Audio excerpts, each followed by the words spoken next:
अस्सलाम वालेकुम नाज़रीन, मैं हूं अरसलान खोकर। आप देख रहे हैं PSL 10 स्पेशल ट्रांसमिशन। टकराव जीत का मज़ेदार मैचेस का सिलसिला।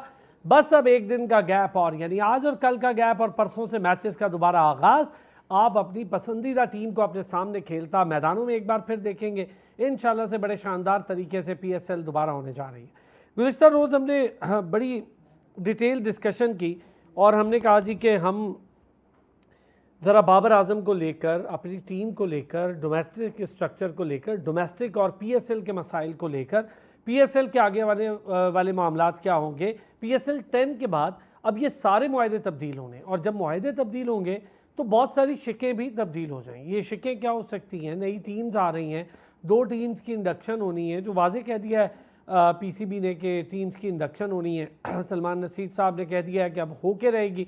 तो हम भी अब ये मान लेते हैं कि 2 टीम्स आ रही हैं, 2 टीम्स आ रही हैं। लेकिन जो यहाँ पर पुराने ऑनर्स हैं तमाम फ्रेंचाइज के, उनमें से मुझे तकरीबन 3 ऑनर्स से कोई ऐसा, या 4 कह लूँ मैं, बल्कि इस्लामाबाद, पेशावर, लाहौर और कराची, उनमें से कोई प्रॉब्लम इतना दिखाई नहीं दे रहा। हाँ, अली तरीन ज़रूर खुलकर इस पूरे सिस्टम पर, इसके स्ट्रक्चर पर, इसकी ड्राफ्टिंग पर, बहुत सारी चीज़ों पर, प्रॉफिट पर बड़ी बात कर रहे हैं। अच्छा, अली तरीन ये वाजे कह चुके हैं कि शायद अगर ये बात इसी डिज़ाइन पर या पुरानी पैसों पर मुझे टीम ना लेने दी गई तो मैं ये टीम नहीं लूँगा।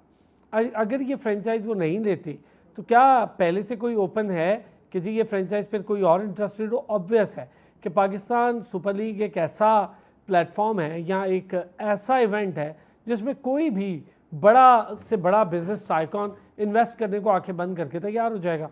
और जिन लोगों ने इन्वेस्ट कर रखा है ऑलरेडी, उनकी सूरत हाल 10 साल से देख के अब तो कोई भी हो जाएगा। और उनको भी हम बड़ी शाबाश देते हैं कि वो फ्रेंचाइज़ अच्छे बुरे हालात में पाकिस्तान क्रिकेट के साथ रहे। उन्होंने कोई आगे पीछे होकर प्रॉब्लम क्रिएट नहीं की, बल्कि इस लीग के मयार को ऊपर ले जाने में बड़ा अहम किरदार अदा किया।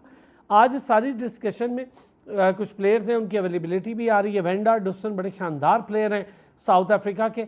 वेन डार डुसन ने अपनी आमादगी जाहिर कर दी है कि PSL के बकिया मैचेस के लिए मैं अवेलेबल हो सकता हूं। तो ये एक बड़ी अच्छी खबर है। डेविड वार्नर के हवाले से कुछ खबरें हैं, कराची किंग्स भी उस पर बात कर रहा है कि डेविड वार्नर से बातचीत चल रही है और वो तकरीबन राज़ी हैं। कुछ प्लेयर्स होंगे जो अपना जाहिर है कि हर प्लेयर का अपना एक शेड्यूल होता है, हर प्लेयर ने मुख्तलिफ लीग्स के लिए होती है, वो ना भी आ सके तो कोई कदगन नहीं है। लेकिन मैचेस का चूँकि सिलसिला अब शुरू होने जा रहा है, बहुत सारी चीज़ें इस पर बात करेंगे। सैयद हैदर भाई ने हमें ज्वाइन किया। सैयद हैदर भाई बड़े सीनियर स्पोर्ट्स जर्नलिस्ट हैं, हमारे साथ मौजूद हैं। डॉक्टर हफीज़ अमान हमारे साथ मौजूद हैं, इंटरनेशनल क्रिकेट अंपायर भी हैं, साथ ही साथ क्रिकेट एक्सपर्ट भी हैं, हमारा रेगुलर हिस्सा भी हैं। और वसी शाह ने हमें ज्वाइन किया है। वसी शाह हमारा रेगुलर हिस्सा हैं और बड़े ज़बरदस्त क्रिकेटर हैं, डोमेस्टिक क्रिकेट खेल रहे हैं, क्रिकेट एक्सपर्ट हैं। बहुत शुक्रिया सर तीनों हज़रात का।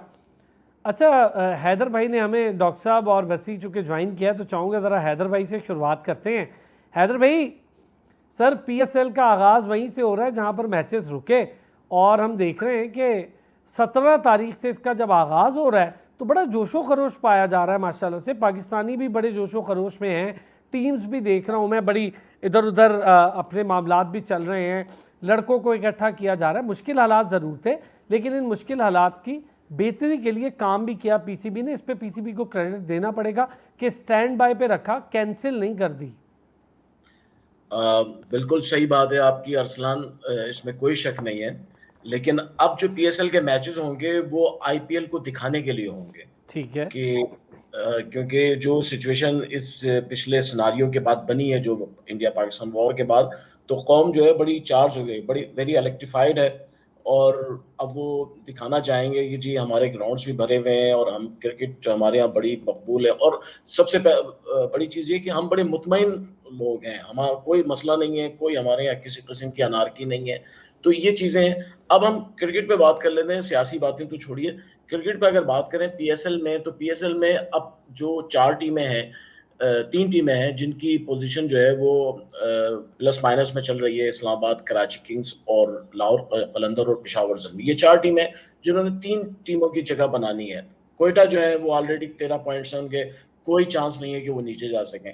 इस्लामाबाद के 10 पॉइंट हैं, फिर उसके बाद लाहौर कलंदर के 9 पॉइंट हैं, कराची के भी 10 हैं, तो पेशावर ज़ल्मी के 8 पॉइंट हैं। और लेकिन पेशावर को इस वक्त एडवांटेज ये है कि उनके 2 मैच बाकी हैं, यानी अगर वो दोनों जीत लेते हैं तो वो आगे जा सकते हैं। एक उनका कराची के साथ है और एक उनका जो है वो कलंदर्स के साथ है। ये दो जो है जो पहला मैच है पेशावर का है, तो अब पेशावर जो है अगर आगे चली जाती है तो लाहौर पीछे रह जाएगी। लाहौर के 9 पॉइंट है और उनको हर सूरत में 10 तक पहुंचना होगा। अगर 10 तक नहीं पहुंचे तो वो पीछे रह जाएंगे। इस्लामाबाद यूनाइटेड जो है उसके भी 10 पॉइंट है। अगर आगे चले जाती है पेशावर तो फिर कराची किंग्स जो है उसका रन रेट अच्छा है, तो फिर हो सकता है कि इस्लामाबाद के लिए प्रॉब्लम्स हो जाएं।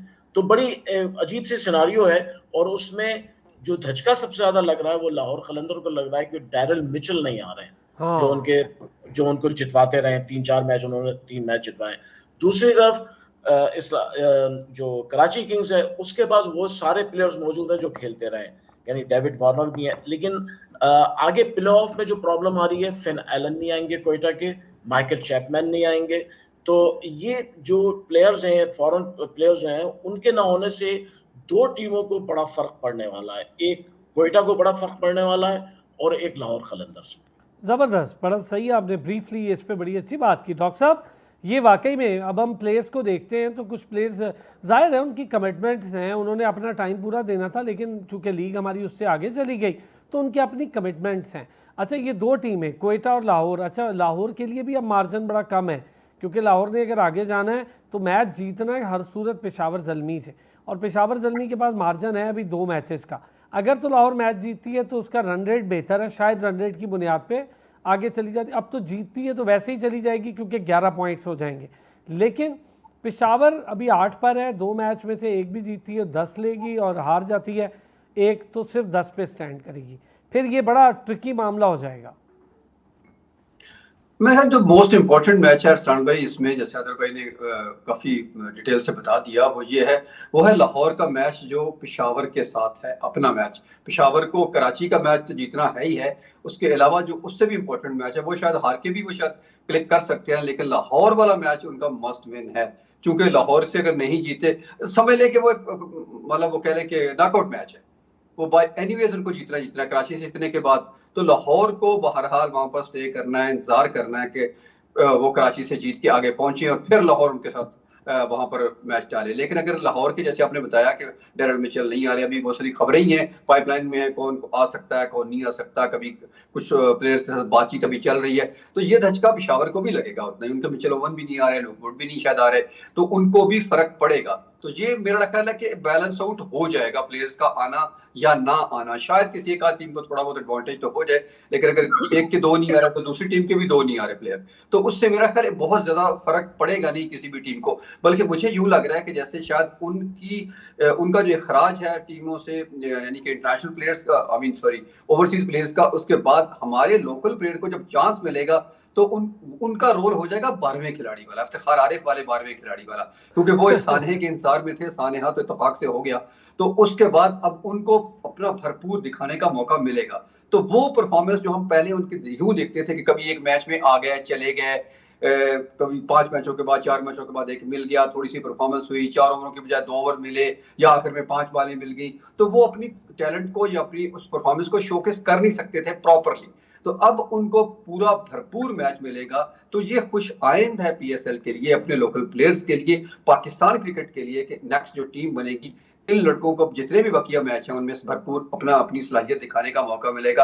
क्योंकि एक टीम मुल्तान जा चुकी, दूसरी कोई जो भी लाहौर या पेशावर में से अगर कोई एक स्लिप होती भी है तो बाकी 4 टीमों में जितने प्लेयर रह जाएंगे उनको पूरा मौका मिलेगा अपनी तरफ से खेलने का। यानी कि यूं कह लें कि अब ये पीएसएल की जगह पे एक नेशनल T20 में तब्दील हो जाएगा, लेकिन इसका जज्बा और इसका जो होगा वो आप देखिएगा कि अग्रेशन उस पीएसएल से पहले वाली लेग से कहीं बढ़कर होगा, खास तौर पर लोकल प्लेयर्स के लिए और ओवरऑल पाकिस्तान नेशन के लिए भी। और अवाम भी अब वो भरपूर आएगी, जो बार बार सवाल कर रहे थे कि अवाम क्यों नहीं आ रही, कराची में नहीं आ रही, पिंडी में आ रही है तो लाहौर में कम आ रही, मतलब इस तरह के सवाल बार बार आ रहे थे। अब ये सवाल भी मेरा ख्याल खत्म हो जाएगा, लोग इस कदर आएंगे कि लोग के देखने वालों का मुंह बंद हो जाएगा कि पीएसएल कहीं फ्लॉप शो तो नहीं है। जी ज़बरदस्त, बस ही बहुत अच्छे। अब हम ज़रा देखेंगे। अच्छा, अब आते हैं पॉइंट्स टेबल पे, जो बात हैदर भाई ने की बड़ी ज़बरदस्त और बड़ी टेक्निकल बात है। कैसे देखेंगे, कैसे समराइज करेंगे इस पॉइंट्स टेबल को और इस खेल को जो पहला मैच होने जा रहा है ये अब बड़ी इंपॉर्टेंस हासिल कर चुका है। बिस्मिल्लाहिर्रहमानिर्रहीम, बहुत शुक्रिया असलान साहब। सबसे पहली बात तो ये है कि जिस तरफ हफीज़ अमान साहब ने कहा कि लाहौर कलंदर और पेशावर ज़ल्मी का जो मैच है वो तो नॉकआउट है ही। अगर लाहौर जीत जाती है तो उसके 11 हो जाएंगे, तो इस पेशावर ज़ल्मी अगर अपना आखिरी मैच जीत भी जाती है तो वो 10 पे रहती है। लेकिन एक और एस्पेक्ट इसमें इंटरेस्टिंग ये है कि अगर इस्लामाबाद यूनाइटेड अपना आखिरी मैच हार जाती है तो वो भी 10 पे रुक जाएगी। तो फिर आप इस्लामाबाद यूनाइटेड को भी बाहर होता देख सकते हैं। जिस तरह वो 4 मैचेस मुसलसल हारती आ रही है, तो जब वो एक 5वां मैच हार जाएगी तो उसके 10 पॉइंट्स रह जाएंगे, और वो पिछला मैच क्वेटा ग्लेडिएटर से 100+ रन से हारी है। तो उनका जो रन, ये वसी जो आप बता रहे हैं जी। इसमें ज़रा मुझे बताएं, अब जैसे हैदर भाई ने कहा, इंक्लूडिंग हम इस पे बात करते हैं कि कुछ प्लेयर्स नहीं होंगे, तो क्या इनकी बैटिंग लाइनअप को थोड़ा सा फ़र्क पड़ेगा? इस्लामाबाद यूनाइटेड को इस तरह इतना फ़र्क नहीं पड़ेगा, लेकिन मुझे दूसरा सीज़न याद आया, जब दूसरा या तीसरा, जब प्ले ऑफ्स पाकिस्तान में होने थे और क्वेटा ग्लेडिएटर्स बहुत अच्छा परफॉर्म करके फाइनल यहाँ पे हुआ पेशावर ज़ल्मी के ख़िलाफ़, तो वहाँ पर भी केविन पीटरसन और वॉटसन और उन्होंने आने से इनकार किया था। तो जब आपकी एक पूरी टीम एक जेल हुई होती है, और जब वो उसके बाद जब न्यू प्लेयर्स इंडक्ट करना पड़ते हैं, बी इट नेशनल प्लेयर्स और बाहर से आप बुला लें, तो वो टीम्स पे असर करते हैं। और क्वेटा इस बार फिर उसी चीज़ का शिकार होगी, क्योंकि फिन एलन ऊपर से बड़े अच्छे परफॉर्मेंस दे रहे थे, मार्क चैपमैन मिडल ऑर्डर में आके अच्छा परफॉर्म करते। लाहौर कलंदर के लिए डेरिल मिचेल का नाम लिया, लेकिन सिकंदर रज़ा वो भी नहीं आ सकेंगे, तो ये प्लेयर ये बड़ा प्रॉब्लम रहेगा। एक ब्रेक से वापस आते हैं तो उस पर भी बात करेंगे, और ज़रा उन प्लेयर्स पे जिनकी परफॉर्मेंस थोड़ी दबी दबी रही और अभी परफॉर्मेंस उनकी बाकी भी है इस आगे वाले शाकार मैचेस में, तो किस प्लेयर में कितनी कैपेसिटी है, कौन सा इंपैक्टफुल प्लेयर है, इस पर भी बात करते हैं ब्रेक के बाद। वेलकम बैक जी। अच्छा डॉक्टर साहब और हैदर भाई, ज़रा बात करेंगे इंपैक्टफुल प्लेयर्स पे। हैदर भाई, कौन से ऐसे इंपैक्टफुल प्लेयर्स हैं जो आपको लगता है कि चले कोई फॉरेनर प्लेयर की कमी भी हो जाती है तो वो उस कमी को पूरा कर सकते हैं? हमारे अपने लोकल प्लेयर्स की बात कर रहा हूँ। बात करें 6 टीमों में जो प्लेयर्स हैं जो इम्पैक्टफुल हैं अभी तक, सबसे अच्छा जो मुझे लगता है इस वक्त जिसने सबसे ज़्यादा इंस्पायर किया है इस PSL में, वो क्वेटा की बॉलिंग है। जो उनका ट्रायो है, खुर्रम शहजाद, वसीम जूनियर और मोहम्मद आमिर का, ये बड़ा ज़बरदस्त ट्रायो है। इसने बड़ा अच्छा काम किया है और क्वेटा के लिए बड़ी आसानियां पैदा की हैं। बॉलिंग ऐसी की है कि कोई उन्होंने चेस नहीं करने दिया एक आध मैच के अलावा। अच्छा, दूसरी तरफ अगर आप देखें इस्लामाबाद यूनाइटेड को, तो वहाँ पे जो हमें नजर आता है कि बैटिंग में उनके जो इम्पैक्टफुल रहे, एक तो उनके कॉलिन मुर्रो ने बड़ी अच्छी बैटिंग की है, हालांकि उनको किसी मैच में खिलाया, किसी में ड्रॉप कर दिया, तो वहाँ पे थोड़ा सा जो है अब फर्क जो पड़ रहा है वो शादाब के ना होने की वजह से पड़ रहा है। अच्छा, एक चीज हैदर भाई, आजम, रोल ऑफ आजम खान का क्या रोल है उस टीम में?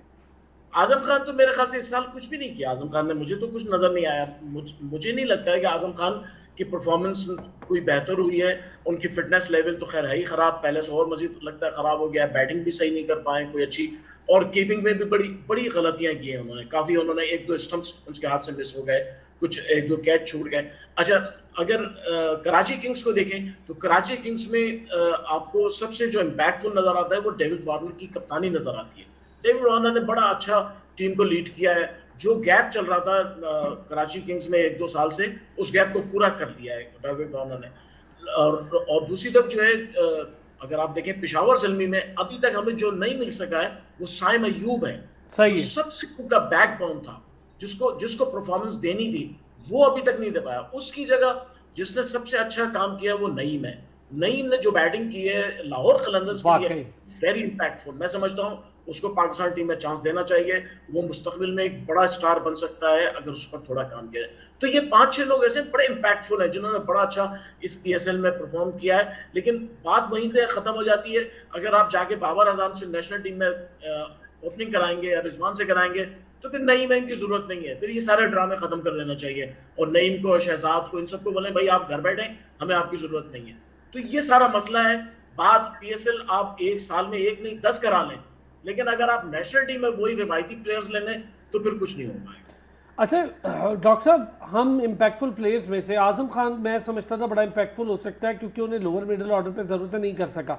नईम बड़ा अच्छा बताया। और क्या आप देखते हैं कि कौन से ऐसे प्लेयर्स हैं जिनकी अभी परफॉर्मेंसेज आना बाकी हैं? देखिए, अपने अरसान भाई जो मोस्ट इंपॉर्टेंट है आजम खान का आपने दूसरी बार तज़किरा किया।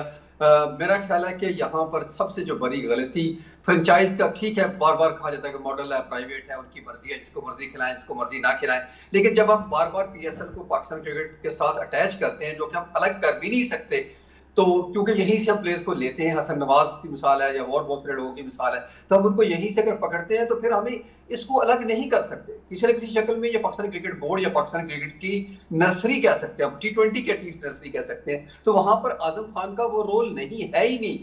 यहाँ हसीबुल्लाह क्यों जाया हो रहा है, यही तो बार बार हम बात कर रहे हैं कि वो 2 साल उसने 3 साल पेशावर ज़ल्मी में जाया कर दिया, क्वेटा में जाके बैठा हुआ, तो उसका फायदा भी किया तो शायद जाएगा, क्योंकि खुशहाल मेंडस चले गया, उनको मेरे ख्याल उधर वो दूसरी लीग में चले गए, तो शायद वहां उनको चांस मिल जाएगा। लेकिन ये चांस नहीं है ना, ये तो फिर वही आप साने का इंतजार ही हो गया ना कि कुछ ऐसा हो जाए तो आपका चांस बन जाए। ऐसा नहीं होना चाहिए। जो लड़के परफॉर्मर हैं डोमेस्टिक के, उनको जब पीएसएल में हम लेते हैं तो मेक श्योर किया जाना चाहिए कि उनको ऐसी टीम में जाए कि वो फर्स्ट चॉइस हो, एटलीस्ट वो जो आपको नेशनल टीम में जरूरत है इस लड़के की। और इस वक्त हमें हसीबुल्लाह की वहां पे जरूरत है बतौर, अगर यहाँ पर रिजवान क्लिक नहीं कर पाते, हारिस उस तरह से परफॉर्म नहीं, मोहम्मद हारिस परफॉर्म नहीं कर रहे बैटिंग में, तो आपको कीपर बैट्समैन की जरूरत है, तो हसीबुल्लाह को चांस मिलना चाहिए था। अगर इस्लामाबाद में होते तो उनको प्रॉपर चांस मिलता। ये तो एक बात होगी। आपने इम्पैक्टफुल की जो बात की, तो उसमें मुझे लगता है कि अली रजा है अभी तक जिन्होंने सबसे ज्यादा इम्पैक्ट क्रिएट किया।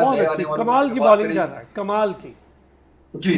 तो अली रजा के अलावा अगर बात सदाकत ने भी थोड़ा उनको चांस जरा कम मिला, लेकिन जितना मिला अच्छा परफॉर्म किया उन्होंने। नईम की हैदर भाई ने मिसाल दी, वेरी इंपैक्टफुल। लेकिन अगेन वही बात है कि अगर खिलाना जिनको जहां जहां आपने नेशनल टीम में खिलाना है, उन्हीं को यहाँ भी तकरीबन मोर और लेस उसके आसपास की जगह मिलनी चाहिए, ताकि वो परफॉर्मेंस दें और फिर वो ऊपर जाकर उसी टीम में खेलें। और अगर बाकी टीमों की भी क्विकली बात कर दूं, कराची में अगर इम्पैक्ट की बात करते हैं तो इस वक्त जो टॉप बॉलिंग है और बैटिंग है, तो उसमें अगर आप देखते हैं तो टॉप बॉलिंग में 3 जो टॉप बॉलर हैं, उसमें एक तो अपने हो गया वो वेस्ट इंडीज वाले जो जेसन होल्डर, वो 15 विकेटों के साथ सेकंड नंबर पर है। पहले नंबर पर है अब्बास अफरीदी कराची से, उनकी 15 विकेटें और हसन अली की 14 विकेटें हैं। ये देखें, यानी कि एक ही टीम के 2 बंदे हैं जिनकी उन दोनों की मिला के 29 विकेटें हैं, लेकिन वहां भी इम्पैक्ट हसन अली ने तो जो क्रिएट किया वो तो किया ही किया, उससे तो तवक्को भी की जा सकती है। वो पुराना प्लेयर है, तजर्बाकार है बहुत ज्यादा। अफरीदी कंपैरेटिवली न्यू है, लेकिन अच्छा आहिस्ता आहिस्ता जेल हो रहा है T20। अच्छा, आप सारों ने अपने अपने प्लेयर बड़े तगड़े तरीके से मार की, बड़ा अच्छा लगा मुझे कि बड़ी अच्छी हम लोग पीएसएल, हालांकि लोग कह रहे थे कि पीएसएल में इस बार यूं नहीं, लेकिन आपने बड़ा, दोनों हजरात ने अपने अपने हिसाब से जिन जिन प्लेयर्स को जहां परफॉर्म करना था, बड़ा अच्छा वसी इम्पैक्टफुल प्लेयर्स। सर सबके नाम तो तकरीबन ले लिए, लेकिन जो इम्पैक्ट 2 प्लेयर्स ने इस टूर्नामेंट में डाले और वो डोमेस्टिक क्रिकेट में भी डालते रहे, मीर हमजा, शाहीन की बात तो नहीं मीर हमजा की बात करूंगा मैं, कि वो विकेटों में शायद विकेट्स की चार्ट में उनका नाम ना हो, लेकिन अगर हसन अली ने एक एंड से अगर रन्स रुके हैं तो दूसरी एंड से उन्होंने मेरा ख्याल है 6.5 की इकोनॉमी से इस पूरे टूर्नामेंट में रन्स दिए हैं।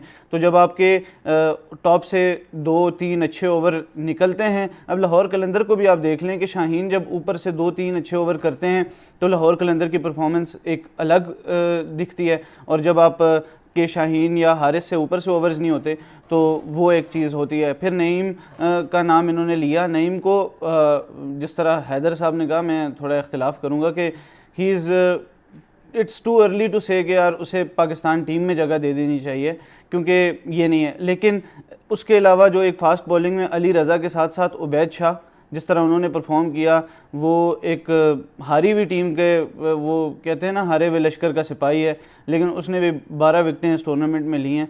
तो ये 2-3 नाम, अली रज़ा का जिस तरह नाम लिया, बहुत डिटेल्ड बात हो गई, लेकिन एक मीर हमज़ा को, और दूसरा कराची के लिए जेम्स विंस ने जिस तरह उनको पहला ही मैच मिला और उन्होंने 236 चेज़ किया, तो उसके बाद, और ऑजी माइंडसेट की हम पहले से बात कर चुके हैं कि डेविड वार्नर के आने से उनके अंदर एक नई रूह फूंकी गई है, और वो सिर्फ यही चाहते हैं कि हम जीतें। और अगर वो वापस आते हैं डेविड वार्नर, तो फिर Karachi Kings will be hard to beat in the next few games. अच्छा, एक तो कराची किंग्स पे थोड़ी सी बात भी और करूँगा मैं, और डॉक्टर साहब कराची किंग्स के हवाले से ये सही कह रहे हैं, क्योंकि ना बड़ा मुझे इम्पैक्ट लगा है इस बार इस टीम का, बहुत अच्छे से।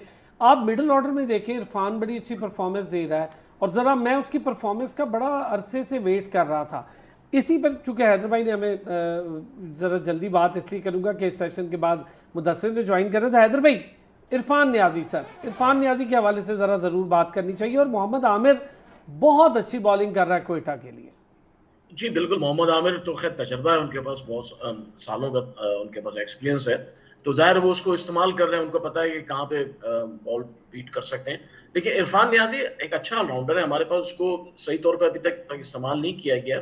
उसको अगर आप देखें इंटरनेशनल क्रिकेट में भी वो टाइम मिलता था जहाँ पे उसके पास करने के लिए कुछ ज़्यादा नहीं रहता था, और यहाँ पे जब भी उसको मौका मिला कराची किंग्स की तरफ से, उसने जो मैच लाहौर से जितवाया है वो बड़ा ज़बरदस्त था, बड़ा अच्छा अपने आप को उसने जो है वहाँ पे एस्टेब्लिश किया, पहले आहिस्ता आहिस्ता लेके चला और फिर आखिर में उसने जाके फिनिश किया। ठीक है, इस वक्त पाकिस्तान टीम में एक फिनिशर की बड़ी सख्त ज़रूरत है और हमारे पास कोई फिनिशर नहीं। अगर इरफान नियाजी अपने आप को एक अच्छा फिनिशर एस्टेब्लिश कर लेते हैं तो ये बड़ा एक बहुत अच्छा एडिशन होगा। काफ़ी उन्होंने मैचेस खेल लिए, मेरे ख्याल से 8 या 9-10 मैचेस खेल चुके हैं पाकिस्तान की तरफ से, तो तजुर्बे उनको मिलता जा रहा है आहिस्ता आहिस्ता। लेकिन बात ये है कि आप फिर वही बात आ जाती है मैनेजमेंट पे कि मैनेजमेंट जो है एक सीरीज में इरफान को ड्रॉप कर देती है, साउथ अफ्रीका में ड्रॉप करती है, जिम्बाब्वे में उनको ड्रॉप कर देती है, साउथ अफ्रीका में खिलाती है, फिर उसके बाद पाकिस्तान आते हैं फिर उनको ड्रॉप कर देते हैं। यानी ये जो म्यूजिकल चेयर गेम वाला है ये खत्म होना चाहिए। आप एक प्लेयर को पूरा अपना मौका दें, टाइम दें, अगर वो एस्टेब्लिश कर लेता है ठीक है, नहीं कर पाता फिर आप दूसरे को चांस दें। तो इरफान नियाजी मैं समझता हूँ एक good addition in Pakistan cricket, लेकिन उसके साथ उनको अपने आप को थोड़ा सा ऑलराउंडर बनाना, मतलब बैटिंग में ऑलराउंडर बनाना पड़ेगा। सिर्फ एक शॉट मिड विकेट पर आप नहीं खेल सकते, आपको ऑन साइड ऑफ साइड हर तरफ खेलना पड़ेगा। ठीक हो गया हैदर भाई, thank you so much sir, आप हमारे साथ मौजूद रहे इस पूरे सेशन में, हमने डिस्कशन की। डॉक्टर साहब और वसी मौजूद हैं, हम लोग ज़रा इस पर भी बात करेंगे, इम्पैक्टफुल प्लेस को लेकर भी बात करनी है। और ज़रा चूँकि मुदस्सिर ने हमें बहुत बड़ी बड़ी खबरें दी हुई, मुदस्सिर चौधरी साहब ने, तो हम चाहेंगे बड़ी बड़ी खबरें रिफ्लेक्ट भी कर रही हैं। सर मुदस्सिर चौधरी साहब, ये जो आपने हमें बड़ी बड़ी खबरें दे रखी हैं उसका इम्पैक्ट हम देख रहे हैं, वो रिफ्लेक्ट भी हो रही है, PSL भी शुरू हो रही है। अब ज़रा जो कैप्टन बनवाने वाले नाम थे उनसे कोई परफॉर्मेंस भी हम सोचें कि परफॉर्मेंस आएगी। देखिए सलाम साहब, हर वो शख्स खबर दे सकता है जो अपने किसी भी शोबे जिसको वो पसंद करता है उसके साथ रिलेट रहे, अपडेटेड रहे। तो हम चूँकि क्रिकेट की चीज़ें देख रहे होते हैं, बैठ रहे होते हैं, आप जैसे सीनियर के साथ भी गपशप हो रही होती है, बोर्ड्स के कुछ दोस्त भी उनसे भी पूछ रहे होते हैं, तो वो भी कुछ ना कुछ, तो आपको हालात का अंदाज़ा हो रहा होता है। तो हम उसी की बुनियाद पे एक तजिया कर देते हैं और उसको कभी वो ठीक भी हो जाता है और कभी वो तजिया हमें भी आ पड़ता है। तो अभी तक जो तजिए हैं वो तकरीबन मेरे ख्याल में उसी लाइन और लेंथ के साथ जा रहे हैं जिसका मैंने जिक्र किया। नो डाउट ये बताएं, स्कोर करेंगे बाबर आजम? इस वाली लेग में 2 बड़े अहम मैचेस हैं, ये मैं आपसे डायरेक्टली पूछ रहा हूँ। देखिए मैंने अब वो कहा था कि बाबर आजम ना सिर्फ स्कोर करेंगे बल्कि पेशावर ज़ल्मी जो है वो जीतेगी। मैंने शायद आपको याद यस, आप डॉक्टर साहब को देखिए सर दिल पे बहर है डॉक्टर साहब के। मैंने तो आपको कहा था कि बाबर जिस दिन से 1 डाउन आना शुरू होंगे उस दिन के बाद टीम की परफॉर्मेंस भी और उनकी अपनी परफॉर्मेंस भी आपको नज़र आएगी। और जब से वो 1 डाउन आना शुरू हुए हैं, आप उनके मैचेस देख लीजिए, कितने वो हारे हैं कितने जीते हैं, और उनका अपना भी एक बॉडी लैंग्वेज जो है वो नज़र आ रही है। टीम मैनेजमेंट भी जो पेशावर ज़ल्मी के कहें वो भी मुतमिन नज़र आ रही है, प्लेयर्स भी बड़े जान मारते हुए नज़र आ रहे हैं क्योंकि स्पेस मिल गई। वो एक ऊपर नीचे नंबर होने से एक पूरी टीम में एक जो जगह बनती थी दूसरे प्लेयर्स की, जिनको नहीं जगह मिल पा रही थी वो नीचे आ खेल रहे थे, उनको जगह बन गई है, वो खेलना शुरू हो गए। बाबर आजम मैंने पहले भी कहा कि रन्स भी करेंगे और बाबर आजम को मेरे ज़राए के मुताबिक गो हेड दिया गया है कि आप अपने आप को थोड़ा मजबूत करें ज़हनी तौर पे। आप पाकिस्तान का असासा हैं, आप पाकिस्तान के स्टार हैं, आपको देख के कहने जा रहे थे बस अभी मुदस्सिर जी, मैं वेट कर रहा था आप पाकिस्तान के कप्तान होने वाले कप्तान। देखिए आप बड़े हैं, आप कुछ भी कह सकते हैं, मैं तो बात नहीं कहूँगा कल को जो मुझे बाउंस बैक हो जाए। लेकिन आपकी बात में ये बात मैं पिछले प्रोग्राम में कर चुका हूँ ऑलरेडी शायद। यस अच्छा मुदस्सिर, एक ब्रेक, और ब्रेक से वापस आके मैं ज़रा मुदस्सिर से अब इम्पैक्टफुल प्लेयर भी पूछता हूँ। इरफान नियाजी हो गए, हमारे नए लड़के हो गए, हमारे बॉलर्स हो गए, कोई भी ऐसे जो बड़े इम्पैक्टफुल प्लेयर हैं, इस पर बात करेंगे एक ब्रेक के बाद। वेलकम बैक मुदस्सिर साहब, इन्होंने अपने इम्पैक्टफुल प्लेयर्स बताए, मैं चाहूँगा ज़रा आप भी बताएं हमें कि इम्पैक्टफुल प्लेयर आपको कौन सा लग रहा है। ऐसे इम्पैक्टफुल प्लेयर सारी टीम्स में जो एक एक कोई ऐसा, अच्छा एक चीज़ अच्छी कही हैदर भाई ने कि साइम अयूब की परफॉर्मेंस अभी तक बाकी है और वो पेशावर ज़ल्मी के लिए ज़रूरी है। जी मुदस्सिर। देखिए साइम अयूब के हवाले से तो मेरे ख्याल में चूँकि एक प्लेयर जो बहुत बड़ी परफॉर्मेंस दे ले, जैसे बाबर आजम की हम बात अक्सर करते हैं कि जी नंबर 1 के प्लेयर रहे, एक 2-3 साल का जो ईरा था उसमें उनके मुकाबल कोई नहीं था, लेकिन उसके बाद परफॉर्म नहीं करना, उन्होंने परफॉर्म करना बंद किया तो सवालिया निशान बढ़ते चले गए। और अभी सामी यू पे भी आई थिंक जब से वापस आए हैं या तो मुकम्मल फिट नहीं थे या उस अंदाज में अभी तक वो अपने आप को उस मोड में नहीं ला पाए जैसे हमने उनको ऑस्ट्रेलिया में देखा और उसकी इनिंग्स देखी, और जिसकी वजह से चैम्पियन ट्रॉफी में हर किसी ने, ना सिर्फ पाकिस्तान में बल्कि इंटरनेशनल प्लेयर्स ने, इंटरनेशनल क्रिकेट ने उनको मिस किया कि साइम अयूब इस चैम्पियन ट्रॉफी में नहीं है तो फीकी सी है। इस लेवल पे वो पहुंच गए। अब पीएसएल में आके अपने लोकल बॉलर्स जो कि ज़्यादा तादाद में होते हैं, इंटरनेशनल तो ऐसे 1 होगा 2 होंगे, बस इससे ज़्यादा तो नहीं फेस करने पड़ते हैं आपको एक मैच में, तो आपकी वो वाली परफॉर्मेंस नज़र नहीं आनी चाहिए। अब ज़रूरी है आपको, मैं बता रहा हूँ कि आप क्या ये जो मैंने रीहैब का सिलसिला, जो रीशफलिंग का सिलसिला और ऑपरेशन जो है क्लीन अप जो है, क्लीन स्वीप जो है, वो जो होने जा रहा है, अगर वो ना करेंगे तो वो भी इसकी जद में आएंगे। अब आपकी परफॉर्मेंस की बेस पे, आपके एटीट्यूड की बेस पे आपको टीम में रखा जाना है, आपने टीम के उस बुनियाद पे चलना है कि आप टीम मैन हैं कि नहीं हैं, आपके जो रन्स हैं वो टीम के लिए हैं या अपनी ज़ात के लिए हैं। अब वो प्लेयर्स आपको कम नज़र आएंगे जिनको ये फिक्र होती है कि मेरी 4 विकेटें हो जाए, चाहे 60 रन से दे के हों या 70 रन दे के हों। अब नज़र आने देखा ये जाएगा, जो मेरे इल्म में है, कि विकटें वही गिनी जाएंगी जो बॉलर की अटेंशन से उसको पता होगा कि मैंने मैच के क्रूशियल टाइम में या मैच मेरा को कैसे देख रहे हैं सर। अली रज़ा मुस्तकबिल का स्टार है, अगर बहुत ज़्यादा उसको वो ना कर दिया जाए, ओवरलोडेड ना कर दिया जाए, उसको चढ़ा ना दें और सारे फॉर्मेट ना खिलाना शुरू कर दें उसको, जो बोझ है आपको पता है। प्लान बनाया सर, मैं आप लोगों के साथ शेयर करता हूँ डॉक्टर साहब। प्लान बना ये है कि जो डोमेस्टिक के अंडर 19 के स्कूल टैलेंट हंट प्रोग्राम जो करवा रहे हैं वहाँ से कुछ लड़के इकट्ठे किए जाएंगे, अच्छा प्लान है। और बायोमैकेनिक लैब भी उस यूनिवर्सिटी में जहाँ लाहौर थी वहाँ से अब NCA शिफ्ट हो गई है और हो रही है, अब वो भी वहाँ होगी। इंटरनेशनली जो ज़रूरत होती है, अगर ऑफ स्पिनर है तो उसके एंगल की जो ज़रूरत होती है उसको देखकर उसको वहीं दुरुस्त कर लिया जाएगा, ना कि आप PSL में तारिक उस्मान पे पाबंदियाँ लगा के वहाँ ठीक करें, तो उससे पहले ही ठीक कर लिया जाएगा। तो कुछ प्लान्स बनाए आकिब जावेद ने, और नो डाउट कि लाहौर कलंदर के लिए डेवलपमेंट प्रोग्राम पे उन्होंने बड़ा काम किया। समझते हैं कि कर लेंगे ग्रास रूट लेवल पे अच्छा काम?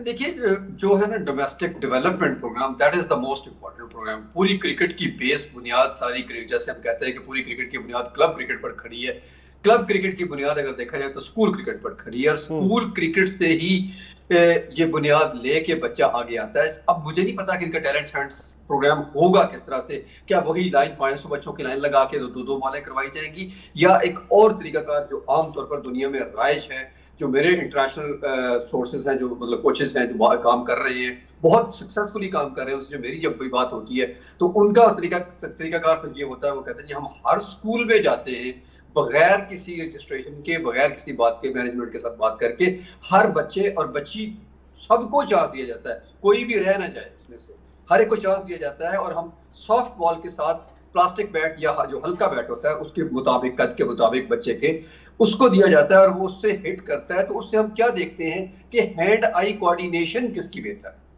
पहली चीज। तो इसका सबसे बड़ा फर्क यह है कि कोई भी बच्चा अब इसमें से रह नहीं गया, हर एक उस प्रोसेस में से गुजरेगा।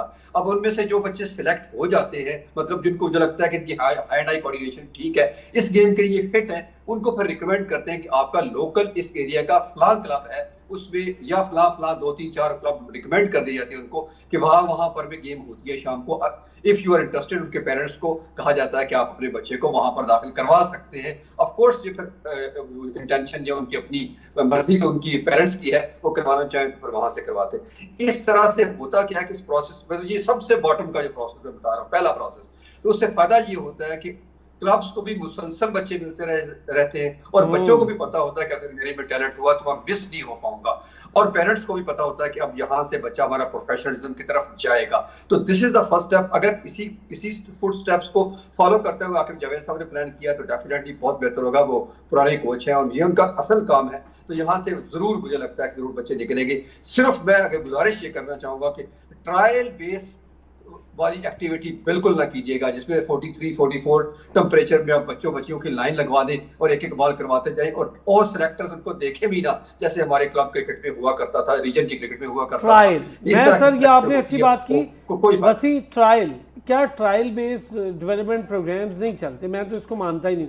अच्छा, अब्दुल्ला खुर्रम नियाजी साहब से जब मेरी बात हुई, उन्होंने खुद इस बात को माना। मैंने उन्हें कहा सर आप एक दिन बुला के बच्चे को कैसे टेस्ट, उन्होंने कहा अरसलान आपने ठीक कहा है कि ये सिस्टम को मैं लेके जा रहा हूँ मैचेस पे, टीम्स बनाएं, मैचेस खिलाएं, 2-2, 3-3 मैचेस खिलाएं, बच्चा पता चल जाता है। तो क्या कहेंगे वैसे, ये ट्रायल बेस्ड बड़ा अच्छा कहा है वैसे डॉक्टर साहब ने। सर डॉक्टर साहब ने सबसे पहले एक हैंड आई कोऑर्डिनेशन की बात की, तो इन्हें पूछना चाहता हूँ कि कितने % कोचेस को इस वर्ड का मतलब भी पता है पाकिस्तान में? यार पता तो होगा, सिखाते भी होंगे यार, ऐसा नहीं है यार, करते होंगे। इसमें एक बड़ी बेसिक सी बात है, अगर मैं माजरत खाऊं इंटरप्शन के लिए, कि जैसे मैं अगर बैडमिंटन खेलता हूं तो एक बच्चा आके जब शटल उठाता है ना हाथ में और रैकेट को उसके नीचे लेके आता है, तो मुझे इतना अंदाजा हो जाता है कि इसने कभी शटल और इसका हाथ उसके तरफ जा रहा है या नहीं जा रहा। वहीं से आपको अंदाजा जरूर हो जाता है कि हाँ इस गेम का टैलेंट इसमें नेचुरली है या नहीं है। पॉलिश करना बात का मसला है, पहली चीज चेक करने के लिए हैंड आई कोऑर्डिनेशन बहुत जरूरी है, और मुझे लगता है ये हर एक को पता चल जाता है, थोड़ी सी भी सेंस होती है। मेरे ख्याल में ना हम डेफिनेटली हम पॉजिटिव नेगेटिव दोनों ही कर रहे होते हैं, आप कभी आप पॉजिटिव कभी हम नेगेटिव। ये जो टैलेंट है, ये जो गेम है, या कोई एक्टर है या कोई ऐसा प्रोमिनेंट फिगर जो सेलिब्रिटी बनता है या कौम को रिप्रेजेंट करता है ना, ये सबसे पहले ना नेचुरली कोई चीज़ें उसमें होती हैं।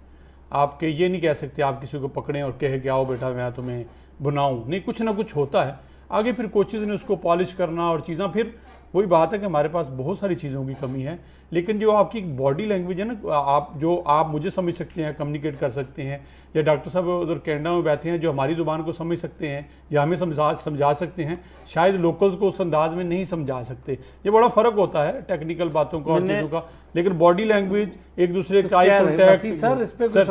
मैंने कल एग्जैक्टली यही बात की थी कि आपको सीखना आना चाहिए। यहाँ पे प्रॉब्लम ये है कि हम सीखना नहीं चाहते। जुमला है वसी, इसको इतने आराम से नहीं जाने देते। डॉक्टर साहब बड़ा अच्छा जुमला है, देखिए सीखना भी आना चाहिए कि सीखना क्या है, ये भी एक बड़ा हमारे के। और एक और चीज़ जो ट्रायल्स वाली बात की, उसमें पीसीबी ने थोड़ा सा उसमें चीज़ लाई है, लेकिन उसमें भी फ्लॉज ये हैं कि ये जो मैचेस वाली बात है, वो 4 मैचेस पूरे साल में क्लब के होते हैं जो पीसीबी उनको ओवरव्यू करता है, ठीक है। अब उसमें ये होता है, चलें जब प्लेयर खेल लेता है वो तो ठीक है, लेकिन उन 4 मैचेस के दौरान अगर 15 दिन के लिए बच्चा इंजर्ड है, मेरे सामने ऐसी 10 एग्जांपल्स हैं, इस वक्त भी मैं आपको नाम बता सकता हूं कि वो इस बार क्लब क्रिकेट का जो टूर्नामेंट था उस दौरान इंजर्ड थे, फौतगी हो गई।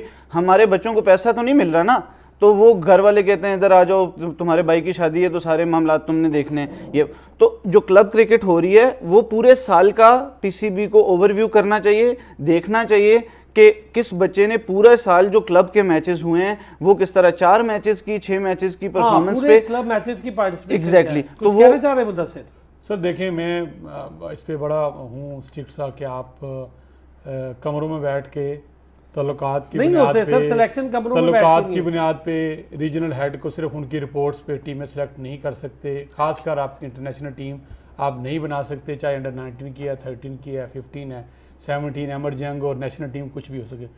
हाकिम जवेद साहब को जिम्मेदारियाँ सौंपी गई हैं। मैंने जब पहले दिन ये कोच बने थे तो मैंने कहा था कि चलें, निज़ाम चल गया, उनने आके स्पिनर्स का कह दिया और स्पिनर पाकिस्तान में चले और इंग्लैंड को हमने हरा दिया और बल्ले बल्ले हो। लेकिन जब वो आए थे तो मैंने उनसे कहा कि उनका एटीट्यूड बड़ा एक मुनफरिद सा है, चले मैं मुनफरिद दे लेता हूँ उसको नाम। वो किसी की बात नहीं सुनते, वो अपनी मनवाने की कोशिश करते हैं और लोगों ने अपनी टीम के साथ विटनेस किया। लोग उनसे चीखते रहे, बताते रहे कि चैम्पियन ट्रॉफी है, इसमें स्पिनर ज़्यादा रख लें, उनने नहीं रखे अपनी विकेटों पे, हम बुरे तरीके से आ रहे।